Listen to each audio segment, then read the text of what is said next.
తాకట్లో ఉన్న మీ బంగారాన్ని విడిపించి ఆ రోజు ఆన్లైన్ రేటుకి కొంటాం. Sharma gold company.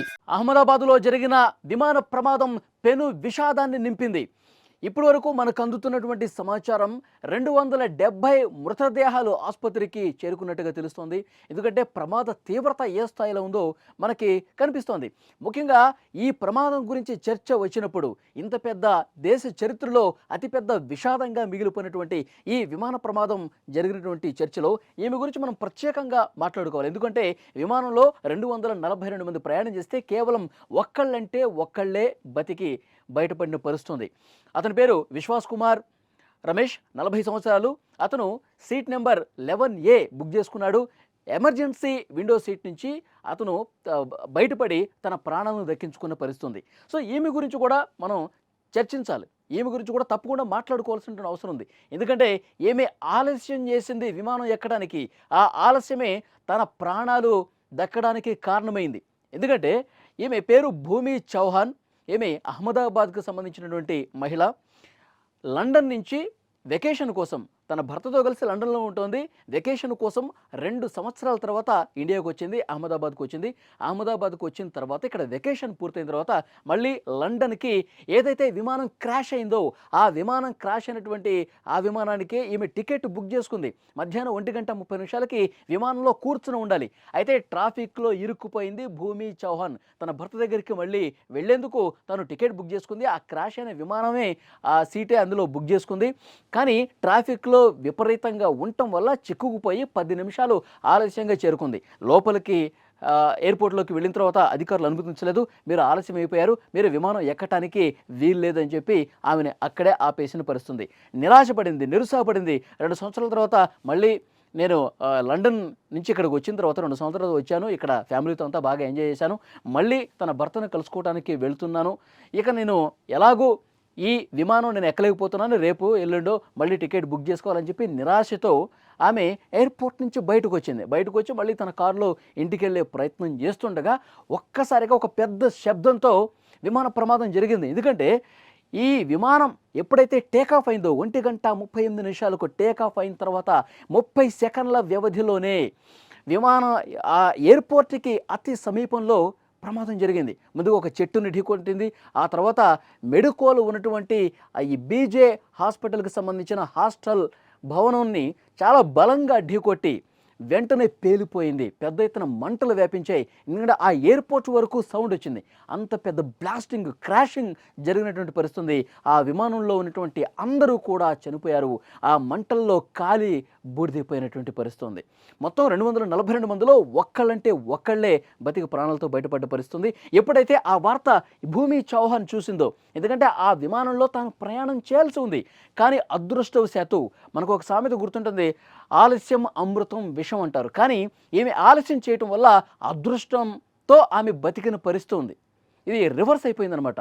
తను ఇక్కడ ట్రాఫిక్లో చిక్కుకుపోవటం కావచ్చు, ఆ దేవుడు నన్ను కాపాడాడు. తాను గణపతి దేవుడిని బాగా కొలుస్తారు. ఆ గణపతి దేవుడే నన్ను బతికి ప్రాణాలతో ఈ విధంగా ఉంచాడని చెప్పి తను నమ్ముతోంది. తర్వాత తన ఎక్స్ వేదికగా తన పోస్ట్ కూడా పెట్టింది. తర్వాత తన మిత్రులకి, సన్నిహితులకి, కుటుంబ సభ్యులకి తన క్షేమ సమాచారాన్ని చేరవేసిన పరిస్థితుంది. ఆ గణపతి దేవుడే నన్ను కాపాడాడు. నేను ఆలస్యం అయిపోయింది, ఇంకా నేను పూర్తిగా నిరాశలో ఉండిపోయాను. నేను ఈ విమానం మిస్ అయింది కాబట్టి మళ్ళీ నేను బుక్ చేసుకోవాల్సిన పరిస్థితుంది. నేను సమయానికి చేరుకోలేకపోయానని చెప్పి ఆ క్షణం తను బాధపడింది, నిరాశతో ఉంది. కానీ తను మళ్ళీ ఇంటికి వెళ్ళే సమయంలో కారులో ఉండగానే ఈ వార్త విన్న తర్వాత తను నిజంగా నా శరీరం వణికిపోతుంది. నేను ఇంత పెద్ద ప్రమాదం నుంచి బయటపడ్డాను, ఆ దేవుడు నన్ను కాపాడాడు, నాకు అదృష్టం ఉంది, భూమి మీద నాకు నూకలు ఉన్నాయి అని చెప్పి ఆమె మాట్లాడినటువంటి పరిస్థితుంది. సో నిజంగా ఆ విమానంలో ప్రయాణిస్తూ కూడా ఒక వ్యక్తి, ఇంతకుముందు నేను చెప్పినట్టు ఆయన విశ్వాస్ కుమార్ రమేష్, 40 సంవత్సరాల వ్యక్తి, 11 నెంబర్ సీటు అతను బుక్ చేసుకున్నాడు. అతను గురించి కూడా మనం ప్రత్యేకంగా మాట్లాడుకోవాలి. ఎందుకంటే ఈ ప్రమాదం జరిగిన తర్వాత అందరూ చనిపోయారని చెప్పి వార్త ఎప్పుడైతే బయటకు వచ్చిందో ఒక్కసారిగా లేదు, ఒక అతను ప్రాణాలతో బయటపడ్డాడు అని చెప్పి సిపి మాలిక్ అనౌన్స్ చేశారు. అహ్మదాబాద్ సిపి చాలా స్పష్టంగా అధికారికంగా ప్రకటన చేశారు. ఒక వ్యక్తి ప్రాణాలు దక్కించుకున్నాడు. 11 నెంబర్ సీటు కలిగినటువంటి వ్యక్తి. అతను ఆ ఎమర్జెన్సీ విండో గేట్ నుంచి ఒక్కసారిగా బయటికి దూకేశాడు. దూకిన తర్వాత అతను కింద పడిన తర్వాత స్వల్ప గాయాలతోనే, చిన్నపాటి రక్తం మరకలున్నాయి, స్వల్ప గాయాలని అతను కుంటుకుంటూ, ఆ వీడియో కూడా నిన్న మనం చూస్తున్నాం, ఇప్పుడు స్క్రీన్లో కూడా మీరు చూడొచ్చు. అతను కుంటుకుంటూ అంబులెన్స్ ఎక్కే ప్రయత్నం చేస్తున్నాడు. అక్కడ చుట్టుపక్కల వాళ్ళతో మాట్లాడుతున్నాడు. సో థ్యాంక్ గాడ్ ఒక ప్రాణమైనా ప్రాణాలతో బయటకు వచ్చినటువంటి పరిస్థితి ఉందని చెప్పి దేవుడికి మొక్కుకున్నటువంటి పరిస్థితి ఉంది. సో అతను కూడా ఇక్కడ ఫ్యామిలీని కలవటానికి వచ్చాడు. మళ్ళీ లండన్కి వెళ్ళటానికి బుక్ చేసుకున్నాడు. 11 నెంబర్ సీటు బుక్ చేసుకున్నాడు. ఎమర్జెన్సీ విండో గేట్ పక్కనే ఆ సీటు ఉండటంతో నేను ఈరోజు ప్రాణాలతో బతికి బయటపడ్డాను. ఎందుకంటే మిగతా వాళ్ళందరూ 242 మంది ఉంటే 241 మంది సజీవ దహనం అయిపోయారు, మంటల్లో చిక్కుకుని చనిపోయారంటే ఎంత దారుణమైనటువంటి పరిస్థితి. అంటే ఆ ప్రమాదం నుంచి బయటపడ్డప్పుడు అసలు నిజంగా ఒక షాక్కి గురైంటాడు. తనకి ఏమి మైండ్ కాసేపు పనిచేయ ఉండదు, పూర్తిగా ఒక బ్లాంక్ అయిపోయి ఉంటాడు. సో ఎలాగూ ఆ దేవుడి దయ వల్ల ప్రాణాలు దక్కించుకున్నానని చెప్పి అతను చెప్తా ఉన్నాడు. ఆసుపత్రిలో చికిత్స పొందుతున్నాడు. నిన్న హోంమంత్రి అమిత్ షా పరామర్శించారు. ఈరోజు ప్రధాని నరేంద్ర మోదీ కూడా సంఘటనా స్థలాన్ని పూర్తిగా పరిశీలించి అసలు ఈ ప్రమాదానికి కారణం ఏంటి అధికారులతో మాట్లాడబోతున్నారు. నిష్పక్షపాతంగా దర్యాప్తు చేయండి, కారణం ఏంటి, ఇది సాంకేతిక సమస్య వల్ల ఈ ప్రమాదం జరిగిందా లేకపోతే వేరే కారణాలు ఏమన్నా ఉన్నాయా, ఇవన్నీ కూడా బయటికి రావాల్సి ఉంది. ఇప్పుడే అధికారులకు ఆదేశాలు జారీ చేశారు. నిష్పక్షపాతంగా విచారణ కూడా ప్రారంభమైనటువంటి పరిస్థితి ఉంది. సో ఇప్పుడు చర్చ అంతా ఒక విషయం గురించి జరుగుతుంది. అసలు ఈ ప్రమాదానికి సాంకేతిక సమస్య ఎందుకు ఉంటే, ఒకవేళ గుర్తించకపోవటానికి రీజన్ ఏంటి, దీని మీద పెద్ద ఎత్తున చర్చ జరుగుతోంది. సో వీళ్ళందరూ కొంత ప్రాణాలు దక్కించుకున్నారు. ఏమేమో విమానం ఎక్కకుండానే ఆలస్యం కావటం వల్ల ప్రాణాలు దక్కించుకుంది. ఒక అతను అదృష్టవశాత్తు ఆ విండో సీట్, ఎమర్జెన్సీ విండో ఏదైతుందో అక్కడి నుంచి దూకి ప్రాణాలు దక్కించుకున్నాడు. కేవలం 2 బతికిపోయిన పరిస్థితి ఉంది. కానీ ఇంత పెద్ద ప్రమాదం దేశ చరిత్రలోనే అత్యంత విషాదకర ప్రమాద ఘటనల్లో ఒకటిగా నిలిచిపోతుంది. ఇందులో గుజరాత్ మాజీ ముఖ్యమంత్రి విజయ్ రూపానీ కూడా ఉన్నారు. ఆయన గురించి మనం ప్రత్యేకంగా మాట్లాడుకోవాలి. మృదు స్వభావి, రాజకీయాల్లో తనదంటూ ఒక ప్రత్యేకమైన ముద్ర వేశారు. తన కుమార్తె అక్కడ లండన్లో ఉన్నారు, వారిని కలవటానికి వెళ్తూ ఉన్నారు విజయ్ రూపానీ. సో ముందుగా ఆయన ఈ విమానంలో లేడని చెప్పి కూడా ప్రచారం జరిగింది. ఆ తర్వాత ఆయన టికెట్ బుక్ చేసుకోవటం, బోర్డింగ్ అయినట్టుగా కూడా కొంత సమాచారం బయటికి రావడంతో ఆ మృతుల్లో విజయ్ రూపానీ కూడా ఉన్నారు అని చెప్పి అప్పుడు అఫీషియల్గా అనౌన్స్మెంట్ వచ్చింది. సో ఇప్పుడు ప్రస్తుతం చర్చ అంతా కాక్పిట్ వాయిస్ రికార్డర్లో ఏముంది. Cockpit voice recorder black box. ఆ కాక్పిట్లో ఎందుకంటే ఏదైనా ప్రమాదం జరిగినప్పుడు, ప్రమాద సంకేతం వచ్చినప్పుడు వెంటనే అత్యవసర పరిస్థితి వచ్చినప్పుడు ఏటీసీకి సమాచారం అందిస్తారు. మేడే మేడే మేడే అని చెప్పి. మేడే అంటే ఇది ఒక ఫ్రెంచ్ పదం, నాకు సహాయం చేయండి అని దీని అర్థం. సో విమాన ప్రమాదాల్లో కావచ్చు, నౌక ప్రమాదాల్లో కావచ్చు, మేడే అనేది చాలా ఇంపార్టెంట్ ఉన్నటువంటి కీలకమైనటువంటి వాయిస్ అనమాట.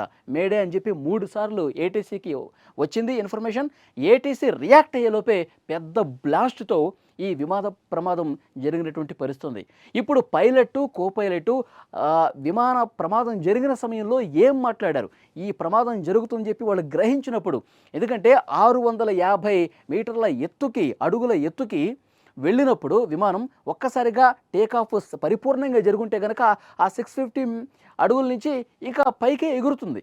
కానీ 650 అడుగుల తర్వాత మెల్లమెల్లగా కిందికి దిగిపోతూ చెట్టును తగిలి, ఆ తర్వాత ఆ మెడికోల్ ఉన్నటువంటి హాస్టల్ భవనాన్ని బలంగా ఢీకొట్టి క్రాష్ అయిపోయి అందులో ఉన్నటువంటి ప్రయాణికులు కావచ్చు, స్టాఫ్ కావచ్చు, అందరూ కూడా కాలి బూడిదైనటువంటి పరిస్థితి ఉంది. సో ఆ కిందకి జారిపోతున్నటువంటి ఆ పర్టికులర్ ఆ సమయంలో పైలట్, కో-పైలట్ ఏం మాట్లాడుకున్నారు, ఏటీసీకి ఎలాంటి ఇన్ఫర్మేషన్ ఇచ్చారు, ఇదంతా కాక్పిట్ వాయిస్ రికార్డర్లో నిక్షిప్తమై ఉంది. సో ఇప్పుడు అధికారులు ఆ కాక్పిట్ వాయిస్ రికార్డర్ ఆ శిథిలాల్లో ఎక్కడుందో వెతుకుతూ ఉన్నారు. ఎందుకంటే ఆ భవనాన్ని బలంగా ఢీకొట్టినప్పుడు ఆ ఏరోప్లేన్కు ఉన్నటువంటి ఆ టైర్లు కావచ్చు, విడిభాగాలు కావచ్చు, అన్నీ కూడా తునాతునకలైపోయింది, మంటల్లో కాలిపోయినటువంటి పరిస్థితి. అంత పెద్ద ఎత్తున బ్లాస్ట్ ఎందుకు వచ్చింది, అంత విపరీతంగా మంటలు ఎందుకు వచ్చాయంటే దీనికి ప్రధానమైన కారణం అహ్మదాబాద్ నుంచి లండన్కు వెళుతోంది. అంటే దాదాపు కొన్ని వేల కిలోమీటర్ల దూరం కాబట్టి 1,25,000 లీటర్ల ఇంధనం ఉంది. మిగతా వాహనాల్లో ఇంధనానికి దీనికి తేడా ఏంటంటే విమానంలో వాడేటువంటి ఇంధనం చాలా పవర్ఫుల్ అనమాట, చాలా హైలీ ఫ్లేమబుల్. మంటలు విపరీతంగా వస్తాయి, కాలిపోతాయి అనమాట.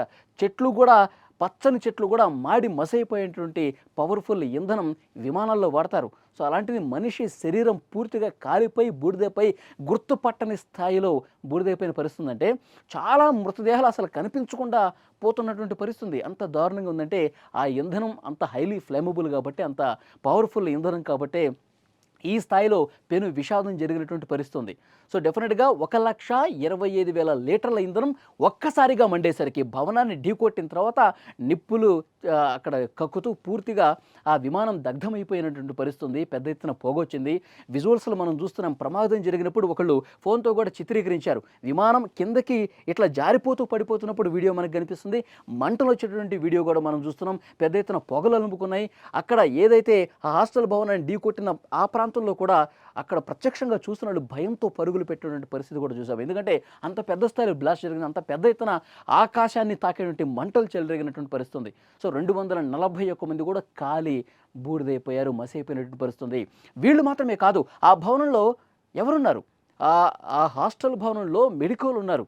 ప్రాక్టీస్ చేస్తున్నటువంటి వాళ్ళు, వాళ్ళ ఫ్యామిలీ మెంబర్స్ కూడా ఉన్నారు. 60 నుంచి 70 మంది వరకు ఉన్నారంట.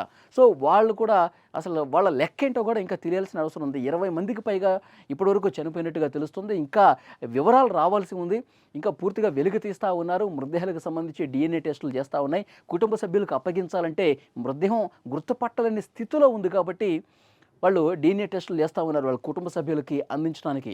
ఇంకా ఈ మెడికోలు కూడా, ఈ డాక్టర్స్ కూడా 60 నుంచి 70 మందిలో ఎంతమంది క్షతగాత్రులు ఉన్నారో, ఎంతమంది వరకు బతికి బట్ట కట్టే పరిస్థితి ఉన్నది కూడా తెలియని సిచ్యువేషన్ ఉంది. సో ఇప్పటికే టాటా సంస్థ స్పందించింది. టాటా ఎయిర్లైన్స్ ₹1 కోటి ఎక్స్గ్రేషియా కూడా మృతుల కుటుంబాలకు ప్రకటించినటువంటి పరిస్థితి ఉంది. ఈరోజు ప్రధానమంత్రి సంఘటన స్థలాన్ని పరిశీలిస్తారు. ఆసుపత్రిలో చికిత్స పొందుతున్న ప్రాణాలతో బయటపడ్డ వ్యక్తి అతను కూడా పరామర్శించి కొన్ని వివరాలు తీసుకునేటువంటి అవకాశం కనిపిస్తుంది. ఇంకా డాక్టర్స్ కొంతమంది క్షతగాత్రులు ఉన్నారు. వాళ్ళని కూడా ప్రధానమంత్రి వాళ్ళ పరామర్శిస్తున్నారు. ఇంత పెద్ద విపత్తు నుంచి, ఇంత పెద్ద విషాదం నుంచి, ఇంత పెద్ద ప్రమాదం నుంచి భూమి చావ్లా ఈమె బతికి బయటపడ్డ పరిస్థితి ఉంది. ఈ భూమి అహ్మదాబాద్లోనే ఉంటారు. అహ్మదాబాద్లోనే పుట్టి పెరిగారు. 2 సంవత్సరాల తర్వాత వెకేషన్ కోసం వచ్చారు. తన భర్తతో కలిసి లండన్లో ఉంటుంది. వెకేషన్ కోసం 2 ఏళ్ల తర్వాత లండన్ నుంచి ఈ భూమి చావ్లా అనేటువంటి మహిళ వచ్చారు. వెకేషన్ పూర్తయిపోయింది. తిరుగు ప్రయాణం అవుతున్నారు. ఈ ప్రమాదం జరిగినటువంటి విమానానికి మధ్యాహ్నం 1:30 బయలుదేరే విమానంలోనే టికెట్ ఏమి బుక్ చేసుకుంది. ప్రాణాలు దక్కించుకుంది. ఆలస్యం కావటం వల్ల ట్రాఫిక్ లేట్ అయిపోయిందని చెప్పి హడావుడిగా హరీబరీగా ఆమె ప్రతి సిగ్నల్ దగ్గర నేను త్వరగా వెళ్ళిపోవాలి, ఎయిర్పోర్ట్కి త్వరగా వెళ్ళాలి, విమానం త్వరగా ఎక్కాలి, నా ఫ్లైట్ మిస్ అయిపోతుందని చెప్పి ఆందోళనతో ఆతురతో పడుతుంది. కానీ ఆ ఆందోళన, ఆ ఆతురత ఆమె ఏదైతే ఇబ్బంది పడుతూ ఉందో దాని వెనకాల ఆ లేట్ కావటం అనేది ఎంత మంచి చేసిందో చూడండి. ఆమె ఆ ఫ్లైట్ ఎక్కి ఉంటే గనక ఈరోజు ఈమె కూడా మృతుల లిస్టులో చేరేది. కానీ ఆ దేవుడే నన్ను బతికించాడు, నేను కొలిచే ఆ గణేశుడే బతికించాడని చెప్పి ఈమె ఆ బాడీ షేక్ అయిపోతుంది. మాట్లాడుతున్నటువంటి వీడియో చూస్తుంటే ఆ దేవుడు నన్ను బతికించాడు, మరొకసారి విమానంలో ప్రయాణం చేయాలంటే నా వెన్నులో వణుకు పుడుతుందని చెప్పి ఈమె మాట్లాడుతున్న పరిస్థితి. నిజంగా ఈమెకి అదృష్టం ఉంది, ఇంకా భూమి మీద నౌకలు ఉన్నాయి కాబట్టి బతికిందని చెప్పి వాళ్ళ కుటుంబ సభ్యులు కూడా చెప్తున్నారు. సో డెఫినెట్గా మరొక వ్యక్తి 11 నెంబర్ సీట్ దగ్గర ఉన్నటువంటి విశ్వాస్ కుమార్ రమేష్, 40 సంవత్సరాల వ్యక్తి. అతను కూడా లండన్లో ఉంటున్నాడు. ఇక్కడ భారతీయ సంతతికి సంబంధించినటువంటి వ్యక్తే. అతను కూడా ప్రాణాలు దక్కించుకున్నాడు. ఈరోజు అతన్ని పరామర్శిస్తారు ప్రధానమంత్రి మోదీ.